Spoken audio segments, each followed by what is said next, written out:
dalam kitab Al-Bajuri.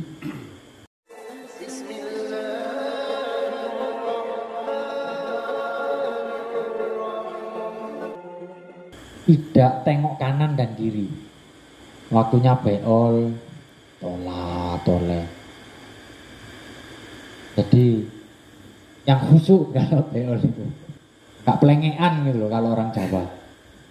Adabnya juga menjauh dari manusia. Kalau bisa barang yang keluar itu diusahakan tidak mengeluarkan suara. Kalau pipis ya diusahakan tidak mengeluarkan suara. Kan bisa ya caranya ya. Tahulah pengalaman. Ya ditempelin pinggirnya toilet, apa namanya? Pispot itu. Nah ya klosetnya itu kan pinggirnya itu kan posisinya kalau kena air dia enggak bunyi. Kadang kita di rumahnya orang pipis langsung di airnya, itu biasanya kan keluar suara. Jangan kencing atau berak di tempat yang dimana angin di situ kencang. Sebab apa? Baunya itu akan kemana-mana. Wa alla yabula ko iman. Hendaknya tidak kencing berdiri. Cuma karena keadaan kadang-kadang di terminal atau di bandara pun kita bahkan di masjid ya, yang disediakan itu adalah spot berdiri. Usahakan nyari yang duduk. Karena apa Pak ya? Wa alla yadkhula al-khala hafiyan. Masuk toilet itu hendaknya tidak dalam keadaan bertelanjang kaki. Maksudnya pakai sendal gitu. Wala maksufar roksi. Tidak dalam keadaan kepala terbuka. Jadi ditutup hidungnya, mulut sama telinga. Syukur-syukur ditutup sama apa gitu loh Pak. Jadi sunnahnya itu dianjurkan untuk menutup lubang-lubang. Yes, buka sini aja kalau bisa.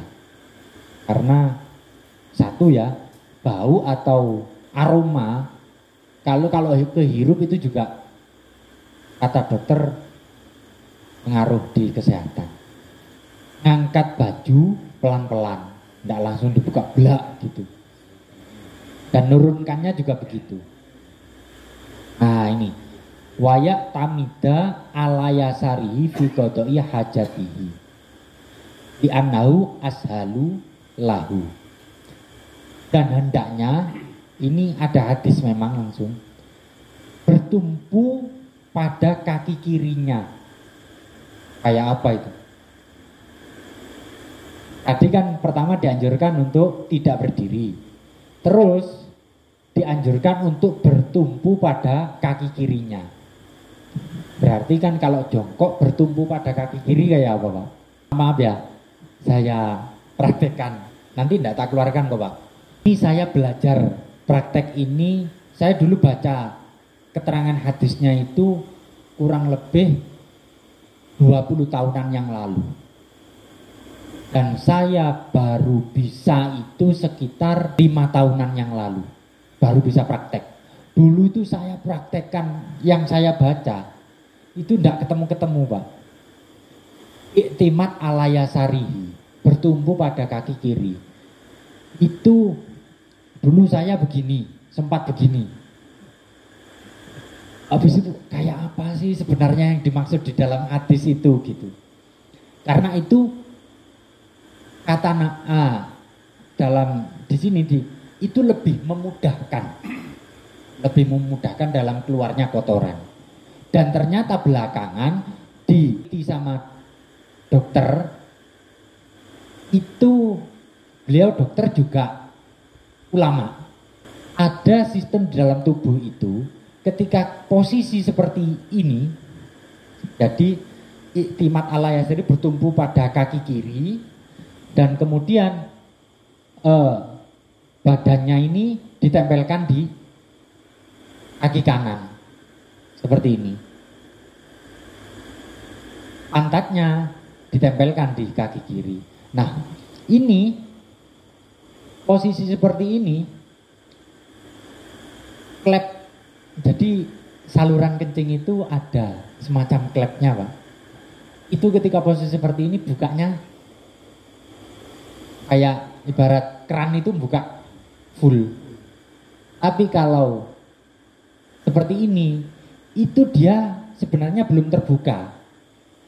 Tapi kita tekan, akhirnya klep ini gampang dol. Kalau dol, mudahnya kalau keran itu kalau tidak normal ya, karena sudah rusak ya, maka dia akan gampang mengeluarkan air. Biasanya kalau pas rukuk kita perasaan ada yang keluar, gitu enggak? Pas rukuk perasaan ada yang keluar. Ya karena ada yang tidak tuntas. Atau orang bilang ayang-ayangan kalau orang Jawa. Jadi kencing tidak tuntas itu menyebabkan masalah. Kencing tidak tuntas itu awalnya dari adabnya. Kencing yang tidak dilakukan kayak tadi itu. Jadi klepnya mestinya dibuka penuh, kerannya dibuka penuh, itu tidak terbuka penuh. Jadi bisa merusak klep. Lah klepnya kita itu kan tidak ada spare part-nya toh Pak. Posisi seperti ini memudahkan keluarnya air ataupun kotoran dari belakang itu. Itu bisa sampean rasakan perbedaannya ketika sampean pipisnya berdiri ataupun jongkok aja seperti ini. Tetap kita harus ngejan, biasanya begitu Pak. Tapi kalau posisi seperti ini sampean kayak ngalir gitu aja, kayak enggak perlu nekan. Kadang-kadang kita enggak terasa ini aliran deras, tapi kita enggak ngejan gitu. Soalnya kalau ngejan itu kita rawan sakit ginjalnya.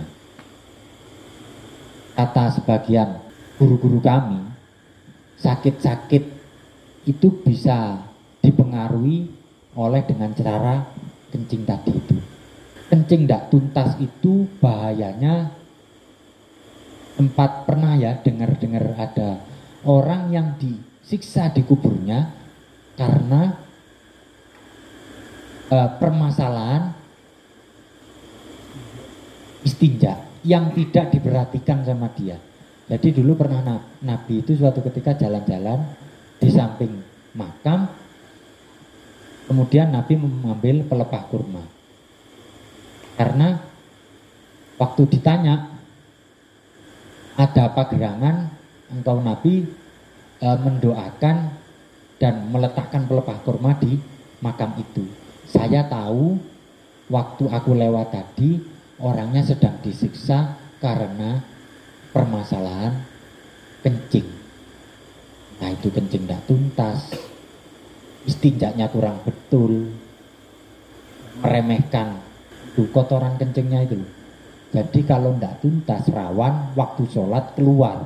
Masalah qadil hajat ditekankan di sini sampai dibahas panjang karena kaitannya dengan kesucian, dengan keabsahan sholat kita dan kesehatan juga. Jadi adabnya tadi, gimana caranya keluarnya itu mudah agar tidak menimbulkan penyakit.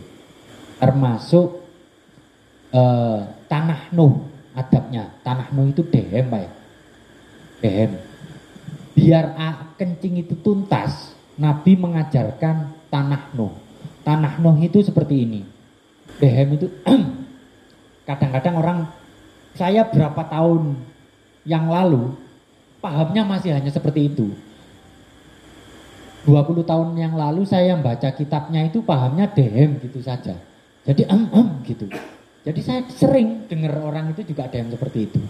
Tapi ternyata sekitar 5 tahun belakangan saya baru ngerti dehem itu ada caranya. Pertama ambil napas. Setelah napas kita masuk ke dalam, diafragma itu ditekan. Di sini nih kalau sudah ada udara di dalam perut ini baru kita tekan. Jadi itu baru ada rasa nekan kandung kemih. Kalau cuma dem aja nggak ada bedanya. Apa bedanya? Jadi ambil napas, setelah ditahan di perut, baru ditekan. Itu baru terasa kandung kemih ada tekanan. Nah, dari situlah bersihnya saluran kencing. Saya mempelajari itu bertahun-tahun.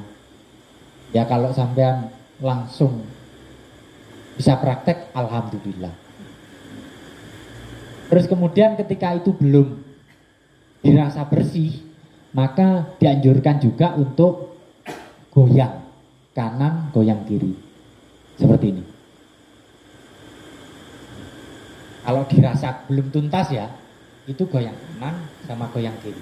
Kalau tadi kan pertama kan begini Pak ya. Jadi adabnya kenapa kok dianjurkan untuk menutup kepala?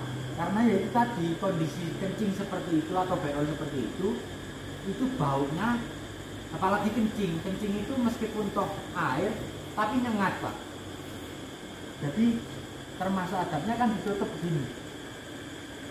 Dulu kalau tahu orang-orang guru-guru kami berangkat ke kamar mandi itu ditutup begini pakai anduk. Jadi setelah ditutup kan mau kencing kan nyaman Pak. Nah harus ditutup begini, kencing, habis kencing kalau belum tuntas goyang kiri, goyang kanan. Nah setelah selesai baru ada lagi dikirim di urut. Nah ini kalau perempuan kan selesai, kalau perempuan kalau laki-laki diurut sambil dehemnya kayak tadi itu. Ambil napas, setelah masuk di diafragma ditekan gitu. Nah itu baru ada tekanan sampai ke kandung kemih hingga menuntaskan air di dalam saluran kencing. Waktu masih belum praktek seperti ini, saya masih muda itu masih merasa sering, kalau orang Jawa bilangnya ayang-ayangan. Apa Pak? Ayang-ayangan. Jadi kayak apa ya? Ya anyang-anyangan Pak. Iya anyang-anyangan. Nggih betul. Pernah ngerasain itu Pak. Itu saya masih muda aja dulu pernah ngerasain gitu. Alhamdulillah sudah sekian tahun saya tidak merasakan itu setelah praktek pipisnya seperti itu. Minimal kalau beolnya susah, kalau beol apalagi gendut susah Pak ya. Kalau sekarang kan ada WC duduk kan gitu. Orang lebih milih duduk. Nah, kalau pipis paling enggak minimal dibuang air kecil itu tadi, dipraktekkan betul-betul kayak gitu. Nanti sampean, ini saya berdasarkan pengalaman dan berdasarkan ya ada hadisnya juga dan ada penelitian dokter ya ulama gitu. Beliau menyampaikan tata cara langsung dipraktekkan seperti ini sama beliaunya dan dijelaskan secara kedokteran maupun landasan dari hadisnya. Nah itu manfaatnya termasuk yang saya alami, tidak pernah merasakan anyang-anyangan tadi itu loh, kayak kencing tidak tuntas, terus habis itu waktu ruku tidak tahu-tahu kayak keluar kencingnya, kan yo bingung kayak gitu, waktu ruku tahu-tahu keluar, memang keluar betul dulu, kok ada basah ini, perasaan kok keluar terus dicek ternyata basah, kan berarti kan wajib ngulangi sholat ya, wudhunya ya. Akhirnya badan anunya kan najis juga Pak, sarung-sarungnya. Itu barangkali bisa jadi perhatian kita dan bisa buat pengingat buat anak-anak kita sehingga sholatnya terjaga dan sebagainya. Kalau doanya kan ya itu ya, Bismillah. Kalau mau masuk kamar mandi, Bismillah. Allahumma inni a'udzubika, kayaknya tahu semua, minal khubuthi wal khaba'is. Terus Nabi itu biasa kalau habis dari kamar mandi, habis dari toilet, ghufronaka, yang dibaca ghufronaka, alhamdulillahilladzi adzhaba anil adza wa afani. Kenapa Nabi kok setelah keluar dari toilet itu yang dibaca doanya itu kok ghufronaka, ya Allah ampunilah aku. Padahal Nabi tidak melakukan dosa, tapi Nabi merasa bahwa ketika di kamar mandi merasa tidak zikir kepada Allah. Karena memang di kamar mandi itu dianjurkan dipercepat dan kita tidak mikir yang diagungkan kayak berzikir sholawatan atau la ilaha illallah, kan tidak boleh di kamar mandi. Apalagi pas lagi beol, pas keluar. Nabi keluar dari toilet itu minta ampunan sama Allah. Jadi bukan karena Nabi melakukan dosa, tapi karena beliau keluar dari tempat yang tidak memungkinkan untuk berzikir kepada Allah. Itu Nabi merasa minta diampuni. Kalau kita baru istighfar kan kalau habis melakukan dosa. Jadi Nabi terpaksa tidak ingat sama Allah itu sudah minta maaf sama Allah. Itu termasuk adab-adabnya. Itu sambil merokok. Itu paling banyak, jarang yang nanya itu. Iya. Paling ikhlas itu orang yang sedang beol. Ada orang beol tidak ikhlas. Maksudnya hatinya dalam keadaan keluarkan sesuatu dalam keadaan ikhlas. Cara wong sedekah itu hatinya dalam keadaan legowo. Wis kayak merasa tidak kehilangan apa-apa, bisa sedekah seperti rasanya orang beol. Wah, itu top itu. Jadi dia lega. Habis sedekah itu lega hatinya, tidak merasa kehilangan apa-apa dan rasanya tambah enteng. Sampai sudah bisa sedekah, rasanya seperti orang habis beol, ya itu tanda-tandanya sampean ikhlas. Kembali lagi, karena anjurannya kita itu menutup setiap yang berlubang agar kita tidak menghirup apa-apa di sekitar situ. Ini sebelum ke dalil ya. Memang makan dan minum itu waktu beol makruh. Ya sama. Ngerokok itu kan termasuk min jumlati makan. Kayak itu kalau kita kiaskan sama orang puasa, merokok itu kan membatalkan puasa. Kenapa? Karena ada ain, ada benda yang akan masuk ke dalam tubuh, termasuk asap sama nikotin sama zat-zat yang lain. Makanya merokok membatalkan puasa, merokok membatalkan sholat. Iya enggak? Akhirnya termasuk juga ketika buang hajat, merokok itu makruh. Lagi ya, tadi kenapa posisi seperti ini? Ini posisi seperti orang yang kalau dalam hubungan suami istri itu kalau kita pengen segera punya anak, waktu inzal itu, waktu keluar air mani itu posisinya kan dianjurkan posisi tidur. Kenapa kok posisi tidur? Karena keluarnya sperma itu semakin kencang dan juga tidak tertahan gitu loh. Semakin kencang dan juga posisi rahim, mulut rahim itu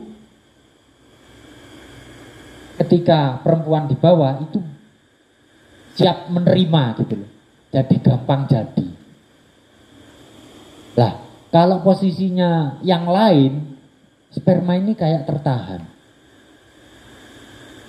Ya karena tadi itu klepnya belum terbuka sempurna. Ya. Maka kalau posisi seperti ini kan mirip sama posisi tidur. Jadi kandung kemih sama salurannya itu posisi PW lah bahasa orang-orang. Jadi pas betul kayak gitu. Mudah-mudahan apa yang kita bahas di malam hari ini memberikan manfaat dan juga sedikit demi sedikit kita ngikutin sunnahnya Nabi Muhammad. Mungkin ketika semakin banyak sunnah yang kita ikuti, semakin kita itu hari-hari ikut, semakin merasa dekat dengan Nabi. Ada orang itu sampai mimpi ketemu Nabi Muhammad itu karena dia banyak menjaga sunnahnya Nabi, sering ingat dengan Nabi Muhammad.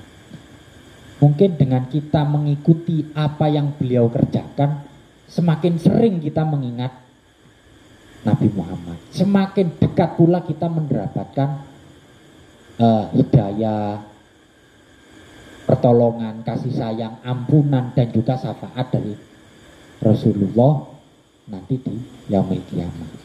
Demikian, wal afu minkum, assalamualaikum warahmatullahi wabarakatuh.